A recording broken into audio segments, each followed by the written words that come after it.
এবং মাননীয় প্রধানমন্ত্রীর নির্দেশে একটি সিদ্ধান্ত গৃহীত হয়েছে ইনশাআল্লাহ এই ঈদের আগে আমরা পর্যায়ক্রমে শুরুর যে প্রস্তুতি সেটি সম্পূর্ণ করে কিছু কিছু জায়গায় ইনশাআল্লাহ সম্মানিত খতিব সাহেবদের, ইমাম সাহেবদের এবং মুয়াজ্জিন সাহেবদেরকে একটি সম্মানী প্রদান করবো ইনশাআল্লাহ।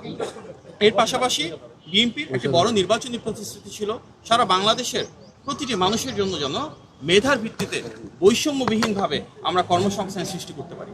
সরকারি চাকরির ক্ষেত্রে, বেসরকারি চাকরির ক্ষেত্রে, উদ্যোক্তা হিসেবে গড়ে ওঠার ক্ষেত্রে এবং বহির্বিশ্বে জনশক্তি রপ্তানির ক্ষেত্রে কিভাবে আমরা সবাইকে আরো দক্ষ এবং যোগ্য হিসেবে গড়ে তুলতে পারি, আমাদের শিক্ষা ব্যবস্থার প্রয়োজনীয় সংস্কারটুকু কিভাবে আনবো এবং তার মাধ্যমে আমাদের জনশক্তিকে কিভাবে কর্মক্ষম করে দ্রুততার সাথে তাদের জন্য অনেক বেশি চাকুরি এবং ব্যবসার সুব্যবস্থা করতে পারবো।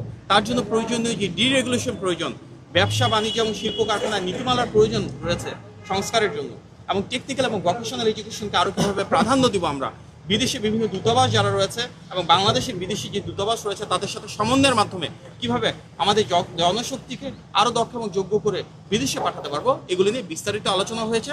সংশ্লিষ্ট যারা মন্ত্রীবর্গ রয়েছেন, সচিববর্গ রয়েছেন, ওনারা ওনাদের মূল্যবান মতামত প্রদান করেছেন এবং ইনশাল্লাহ খুব দ্রুততম সময়ের ভিতরে জনগণের প্রতি জবাবদিহিমূলক এই রাষ্ট্র ব্যবস্থায় জনগণের ভোটে নির্বাচিত সরকার আমাদের মাননীয় প্রধানমন্ত্রীর নেতৃত্বে আমাদের প্রতিশ্রুতিগুলো বাস্তবায়ন করা শুরু করবো ইনশাল্লাহ। আপনার সবাইকে ধন্যবাদ। আসসালামু আলাইকুম।